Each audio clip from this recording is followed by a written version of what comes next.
From 1996 to 2011, Jeremy Clarkson released a series of home videos that would help him become a household name. From his first, Clarkson Unleashed on Cars on VHS, to his last, on DVD and Blu-ray, Clarkson Powered Up. Of the many cars featured on these home videos, one would capture the imagination of many, with wild theories about its origin and its mysterious fate. This car is Jeremy Clarkson's monster RPI Rover SD1, a 5.2 litre performance machine used in the video with co-host Vicky Butler-Henderson, Clarkson at Full Throttle.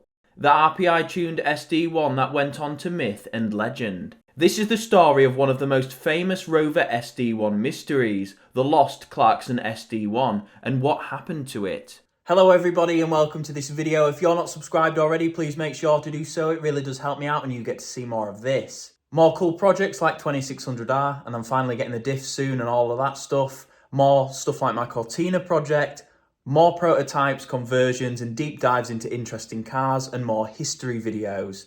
And make sure to drop a like on the video if you liked it. In this video we are going to be answering an age-old question. What happened to one of the most mysterious Rover SD1s ever made? The Rover V8, originally purchased by Rover from Buick in 1965, would be one of its best decisions. The engine, through its many years of production, would become a performance icon, ending up in all manner of cars, from the Rover P5B, TVRs like the V8S, and other British icons such as the Range Rover. Rover's aluminium V8 during the 20th century was probably one of the most numerous engines produced. Thanks to this, the Rover V8 would gain its own tuning subculture. The Rover SD1, thanks to legends like TWR and David Price Racing, would harness the power of the Rover V8 to help it become one of the most iconic British competition cars of the 1980s, featuring in rallying and British Touring Car Championship. Naturally, the competition exposure, tunable V8 engine would lead to the SD1 being the subject of some of the craziest conversions and tuning Britain would ever see. From the Cat SD1, a Simon Saunders designed futuristic twin-turbo version, to the Yanspeed twin-turbo V8 from 1979. The Rover SD1 and its iconic engine would help create one of the most respected names in Rover V8 tuning, Rover Part, 45 years ago founded by Chris Crane. Rover Part would change its name to one of the most iconic and recognisable in Rover V8 tuning, RPI Engineering, specialists in Rover V8 engines based in Norwich. RPI Engineering would hone its craft over the years to become the best of the best, offering kits, conversions and bespoke engine builds for anything with a Rover V8 under its bonnet. In 2000, RPI would be approached by Jeremy Clarkson to build one of the maddest Rover SD1s of all time for his up-and-coming home movie, featuring the best tuned cars of the 90s. The Rover SD1 would be built for a challenge, a showdown between Vicky Butler-Henderson and Jeremy Clarkson with a limited budget. This would be a tuning showdown on the track. Vicky would choose a Vauxhall Nova Sport and Jeremy would choose the Rover SD1 Series 1. The car he found, sadly, was in near scrap condition, but with a twist. 31,000 miles on the clock in its 21 years of history. Registered in August 1979 as HCL 420V, the Rover 3500 was a late example of a Series 1, with the SD1's original skeleton bonnet badge. Jeremy purchased this car for £250 in March 2000. The car had been near dormant for 20 of those years and relegated to the scrapyard.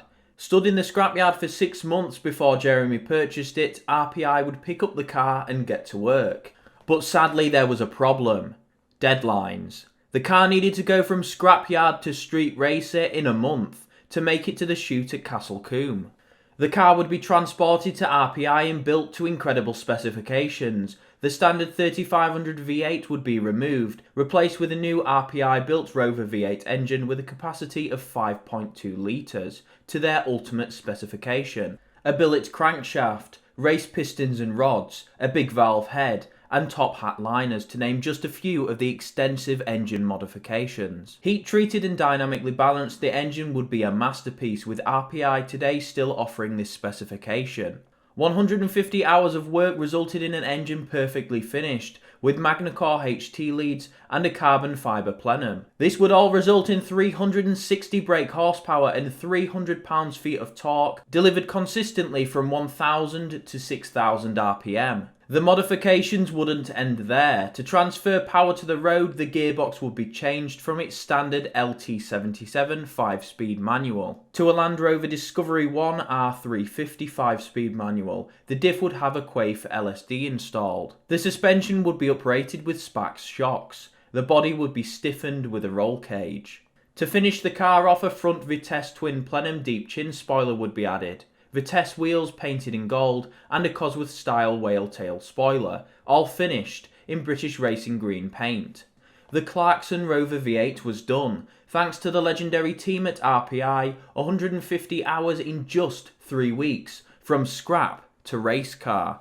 Jeremy's new SD1 will be transported 280 miles from RPI's home base in Norfolk to Castlecombe Racetrack, towing the car behind another RPI 5.2 litre Rover V8, an LPG-powered Range Rover P38. Sadly, there would be another fork in the road, and this time it would be thanks to the sheer might of the SD1.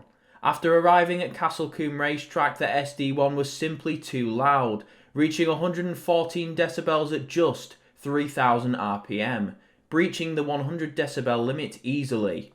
The officials weren't happy, and the car was banned from competing that day. Thankfully, Clarkson and the team had a contingency in place, a private airfield with a 3-mile runway. Vicky's Nova Sport would have its 1.3 litre engine replaced with a 2 litre Vauxhall Redtop turbo unit, producing 208 brake horsepower. This build would be completed by legendary Vauxhall performance specialists, Courtney Sport. A showdown between the two would then commence. The Nova would be no match for the 360 brake horsepower SD1 in a drag race, but it would leave it in the dust on the track. Filming would end that day with the Rover SD1 by RPI and Vauxhall Nova built by Courtney Sport both performing flawlessly. Sadly, however, after filming, the Rover SD1 was on borrowed time. The Nova was loaned to the production company by Courtney Sport, but the SD1 was sadly of no use to the production team who owned the car. Normally, this is where the trail runs cold. It is disputed where the SD1 ended up. Some say on a driveway in London, in a barn, or somewhere else, with some even saying it came up on eBay around 10 years ago. The fate of Jeremy's RPI Rover SD1 is unfortunately a sad one. After its moment in the glory, it was scrapped with its 5.2 litre engine and all its upgrades removed. This isn't the end of Jeremy's SD1 just yet. Around 15 years ago it would be found, not cubed but stripped in a field. Sadly though, it was too little too late. The car was absolutely rotten and beyond saving. It would finally be scrapped in around 2008. Jeremy's SD1 registered HCL 420V that started life produced by British Leyland in Solihull and taken to the absolute limit by RPI would be destroyed. Vicky's Nova registered C318YRW is a bit more of a mystery, with the fate of the car unknown. RPI, one of the greats of British tuning, is still in business today and better than ever. I've linked their website in the description, and thank you to them for use of all these photos. They even have an archive of their old website with loads of useful information for Rover V8 owners. RPI engineering is proof that being the best of the best has real staying power. This video has been a great one to make, diving deep into one of the most mysterious SD1s ever made. One that has a contested fate. Let me know in the comments if this is a series you'd like me to continue as an additional video every week. And do you have any lost car mysteries you'd like me to cover? Let me know in the comments below.